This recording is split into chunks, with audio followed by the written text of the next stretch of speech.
Hello दोस्तों, नमस्कार, जय हिंद, जय भारत। आज बात करेंगे मलेरिया के बारे में। ठीक है, मलेरिया क्या होता है, ठीक है, और कौन से परजीवी कारण होता है, फिर इसका इटियोलॉजी क्या होता है, फिर टाइप कितने होते हैं मलेरिया के। ठीक है, और ये भी बात करेंगे कि इसका जैसे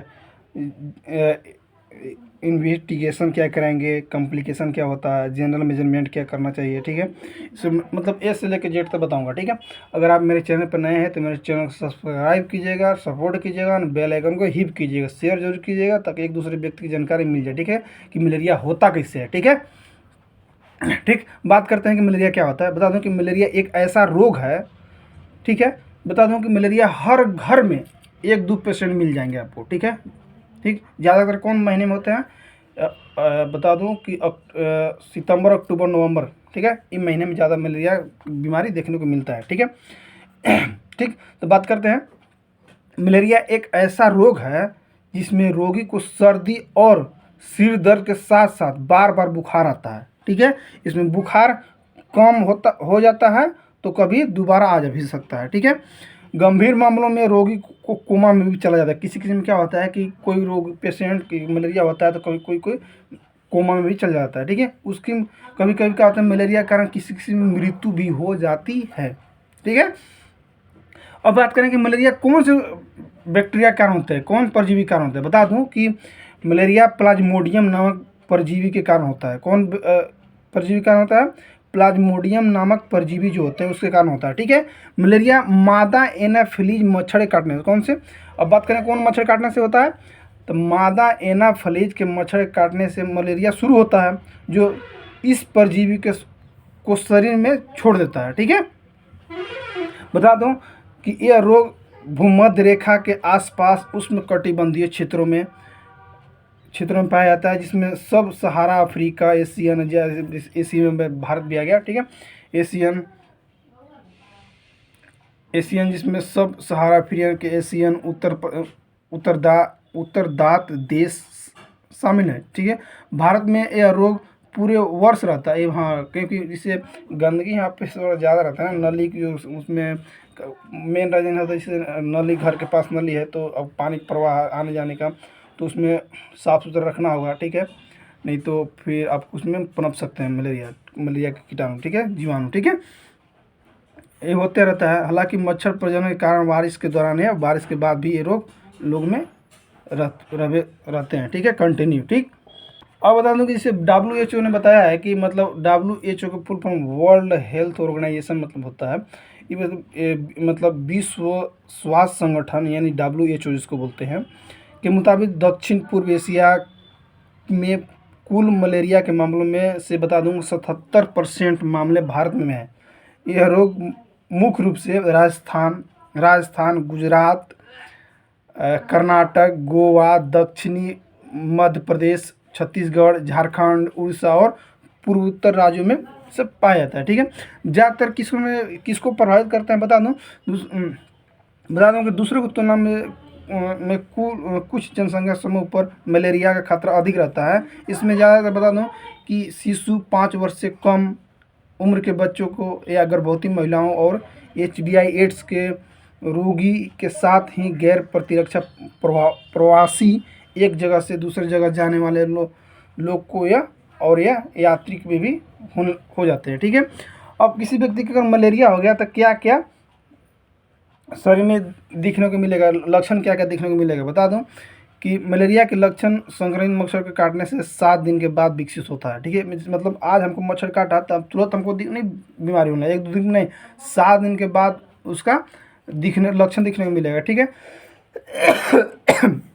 बता दूं कि आमतौर पर आपको किस परजीवी ने काटा उसके आधार पर संक्रमण होने के लक्षण शुरू होने के बीच का समय लगभग कम से कम 7 से 18 दिन का होता है। हालांकि कुछ मामलों में लक्षण को विकसित होने में 1 साल भी लग जाते हैं।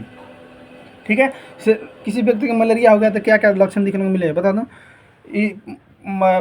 प्रारंभिक अवस्था में क्या होता है कि मलेरिया के प्रारंभिक अवस्था में फ्लू की तरह जैसे नाक से पानी भी चलने लगता है। ठीक है, दूसरा में यह होता है शरीर का तापमान बढ़ना स्टार्ट हो जाता है, कम से कम 102 से 104 डिग्री तक फीवर बढ़ जाता है। ठीक है, और सिर दर्द होगा, पसीना आना, ठंड लगना और उल्टी होना। ठीक है, ये हो सकता है, ठीक है। ये लक्षण अक्सर हल्के होते हैं और कभी कभी इन्हें मलेरिया के रूप में पहचानना भी मुश्किल हो जाता है, ठीक है।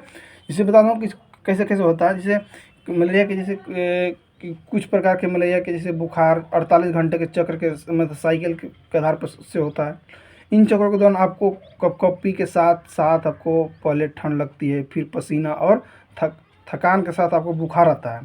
ये लक्षण आमतौर पर 6 से 12 घंटे के बीच में कंटिन्यू होते रहता है, ठीक है।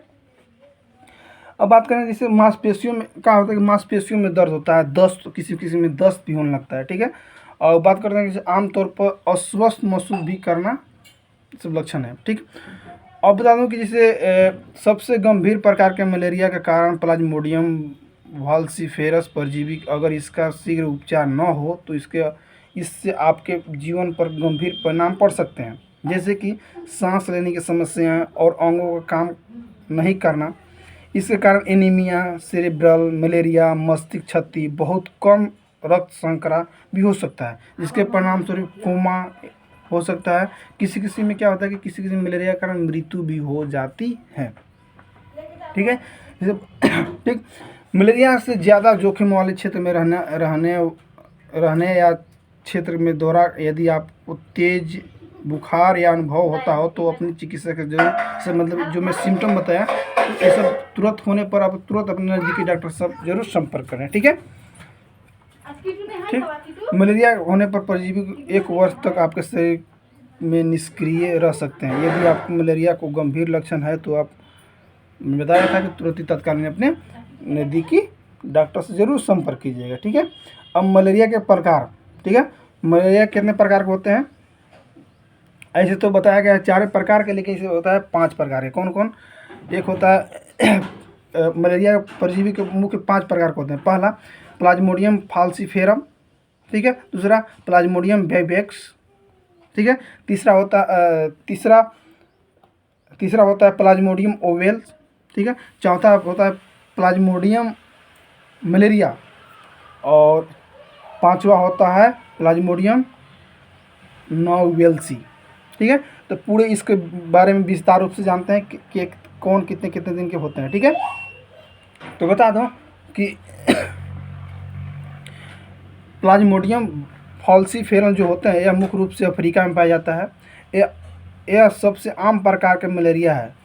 मलेरिया परजीवी और दुनिया भर में अधिकांश मलेरिया रोगी को मौत प्लाज्मोडियम फाल्सीफेरस परजीवी कारण होती है, ठीक है।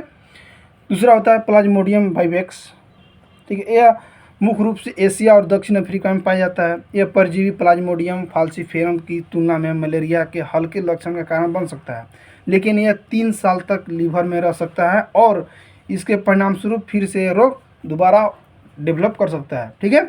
अब तीसरा होता है जैसे कि प्लाज्मोडियम वाइवेक्स, ठीक है।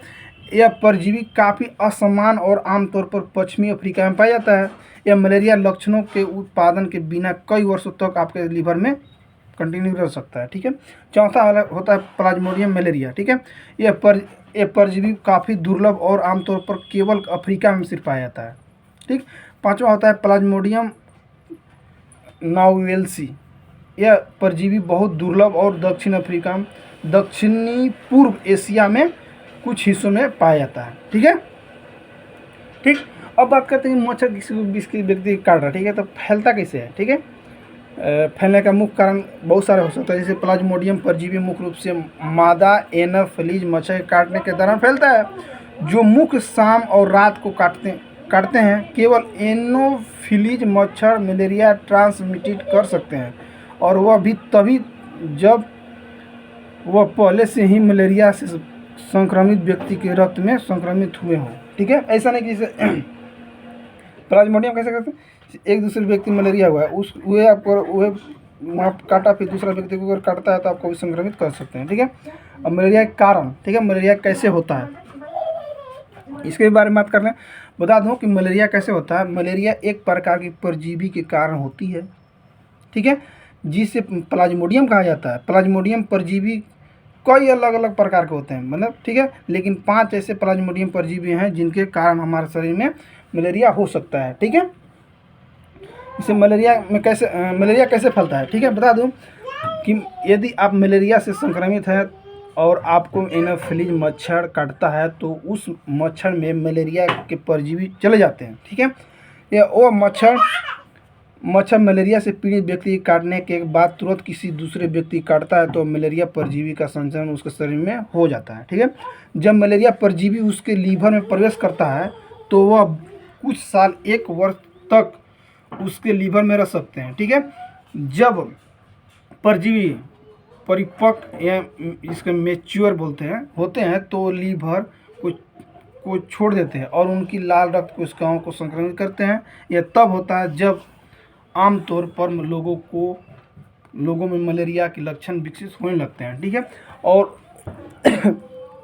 ये भी होता है जिससे कि फिर से कोई मच्छर जब इस संक्रमित व्यक्ति को काटता है तो वह मच्छर मलेरिया के परजीवी संक्रमित हो जाता है और यह रोग इस मच्छर के किसी दूसरे व्यक्ति को काटने से फैलता है, ठीक है। क्योंकि मलेरिया के परजीवी लाल रक्त कोशिकाओं को प्रभावित करते हैं, इसीलिए लोग इन्फेक्टेड रक्त के संपर्क में आकर मलेरिया से पीड़ित हो जाते हैं, ठीक है। बता दूं कि माता से अजन्मे बच्चों को मलेरिया हो सकता है, ठीक है। मतलब गर्भवती महिला को मलेरिया है तो जिसके पेट में बच्चा है उसको भी मलेरिया हो सकता है, ठीक है। संक्रमित रक्त बढ़ाने से मलेरिया हो सकता है, ठीक है। और ये भी हो सकता है जैसे संक्रमित व्यक्ति को दिए गए इंजेक्शन से दूसरे व्यक्ति को इंजेक्शन करने से भी मलेरिया हो जाता है, ठीक है। जैसे दूसरे व्यक्ति को मलेरिया है उसको इंजेक्शन लगा दिए, वही इंजेक्शन दोबारा दूसरे पेशेंट को लगाते हैं तो ऐसे भी मलेरिया हो जाते हैं। एक नियम जो है मच्छर ही काटेगा तभी, ठीक है। अब बात करें मलेरिया एक संक्रमण बीमारी है, बता दो कि नहीं। क्या मलेरिया एक संक्रमण बीमारी है? तो नहीं, मलेरिया एक संक्रमण बीमारी नहीं है। मलेरिया किसी व्यक्ति से दूसरे व्यक्ति में नहीं होता है, जैसे जुकाम फ्लू जैसे यह यौन संचारित भी नहीं होता है। मलेरिया संक्रमित लोगों के साथ आकस्मिक संपर्क से आपको मलेरिया नहीं हो सकता है, जैसे कि किसी मलेरिया से पीड़ित व्यक्ति के बगल में बैठने से मलेरिया आपको नहीं होगा, ठीक है। ये बात दिमाग में बैठा लीजिएगा, ठीक है। अब बात करते हैं मलेरिया के जोखिम कारण क्या हो सकते हैं, ठीक है, जिसमें जान जा सकती है। इससे भी हो सकता है मलेरिया के विकास के लिए सबसे बड़ा जोखिम कारण उष्णकटिबंधीय इलाकों में रहने या उन जगहों पर जहाँ यह रोग आम है। मलेरिया परजीवी के कई अलग अलग उप प्रकार मौजूद हैं जो विविधता सबसे अधिक घातक जटिलताओं का कारण बनता है, जिसे सहारा रेगिस्तान दक्षिण अफ्रीका देशों में हो सकता है, दूसरा भारतीय उप महाद्वीपों में हो सकता है, सोलोमन द्वीप पापुआ या न्यू गिनी और हेती में भी हो सकता है, ठीक है। अब बात करते हैं इसे गंभीर बीमारी के खतरे जैसे बढ़ सकते हैं, कैसे बता दूं। इसे युवा बच्चों और शिशुओं में हो सकता है, यात्रियों का उन जगहों से आना जहां मलेरिया न हो, गर्भवती महिलाओं और उनके अजन्मे बच्चे गरीबी जानकारी की कमी, ठीक है। इसे किसी व्यक्ति की जानकारी नहीं है कि मलेरिया कैसे होता है। स्वास्थ्य देखभाल में कमी के कारण भी मलेरिया हो सकता है, ठीक है। मलेरिया के क्षेत्र में निवासियों को यह रोग इतनी बार हो जाता है कि उनकी आंशिक प्रतिरक्षा प्राप्त हो जाती है, जिससे मलेरिया के लक्षण की गंभीरता कम हो जाती है। हालांकि यह आंशिक प्रतिरक्षा तब गायब हो जा सकती है जब आप किसी ऐसे देश में जाते हैं जहां आप अक्सर परजीवी से अवगत नहीं होते हैं। अब बात करते हैं मलेरिया से बचाव के लिए क्या क्या करना होगा, ठीक है। मलेरिया से बचाव के लिए क्या करना होगा, यही मैं इसमें 8-9 प्रकार के मैं नियम बता रहा हूँ, उसमें से नियम पालन करना होगा ताकि आपको मलेरिया नहीं हो सके, ठीक है। पहला, मलेरिया को होने से रोकने का सबसे अच्छा तरीका है मच्छरों को पनपने और काटने से रोकना, ठीक है। दूसरा काम, जितना संभव हो उतना ही घर के अंदर ही रहे, विशेष रूप से रात के समय जब मच्छर अधिक सक्रिय हो। तीसरा, मच्छरदानी का उपयोग करें। चौथा, कीट रिप्लेसमेंट पर मेंथ्रीन के साथ मच्छरदानी का इस्तेमाल करें। पाँचवा हो सकता है ऐसे कपड़े पहने जो आपके शरीर को अधिकांश भाग को ढक सके, तो यहाँ तक हैंड ग्लव्स लगा लीजिए, ठीक है। डीटिस या पिकारीदिन युक्त कीट से बचाने वाली क्रीम का प्रयोग करें। ये त्वचा पर सीधे लगाई जाती है, ठीक है। आपके मुंह और आँखों को छोड़कर यदि आप पिकारिडीन या आधारित रिपेलेंट चुनते हैं तो आपको उससे हर कुछ घंटे में पुनः लगाने की आवश्यकता होती है। जैसे लगाते हैं तो 1-2 घंटा रहेगा, उसके बाद फिर आपको लगाना होगा, ठीक है। फिर कपड़ों पर मेथ्रीन लगाएं, ठीक है। और वर्तमान में मलेरिया से सुरक्षा प्रदान कराने वाली लोग इसे वैक्सीन उपलब्ध नहीं है, इसीलिए आपको रोग होने वाली संभावना को कम करने के लिए एंटी मेमोरियल दवा लेनी आपको ज़रूरी होती है, ठीक है। इसमें क्या करना होगा कि मलेरिया के परीक्षण में क्या करना होगा, रक्त के सैंपल से ब्लड ले सकते हैं, इसमें आपको मलेरिया टेस्ट करा सकते हैं, इसमें फिर डेंगू भी टेस्ट करा सकते हैं, ठीक है। इसे बता दूं कि मलेरिया के का परीक्षण कैसे किया जाता है। रक्त में का सैंपल ब्लड स्पीयर में तैयार किया जाता है। यदि पहले ब्लड स्पीयर में मलेरिया परजीवी की उपस्थिति नहीं दिखी तो, लेकिन आपको डॉक्टर को संदेह है, तो आपको अगले 36 घंटे तक 8 से 12 घंटे में दोबारा परीक्षण कराना चाहिए, ठीक है। इलाज के दौरान रक्त में मलेरिया परजीवी की संख्या कम हो रही हो तो या डॉक्टर की इसकी जांच कराते हैं तो मलेरिया के निदान के लिए विकसित अन्य परीक्षणों में आनुवंशिक परीक्षण या अन्य रक्त परीक्षण शामिल हो सकते हैं, जैसे जो विशेष तरह के दाग स्टेनिंग का उपयोग करके परजीवी की मौजूदगी कर सकते हैं, ठीक है। ठीक है दोस्तों, अगर मेरा वीडियो को अच्छा लगा लाइक कीजिएगा, कमेंट कीजिएगा। थैंक यू, बाय, जय हिंद, जय भारत।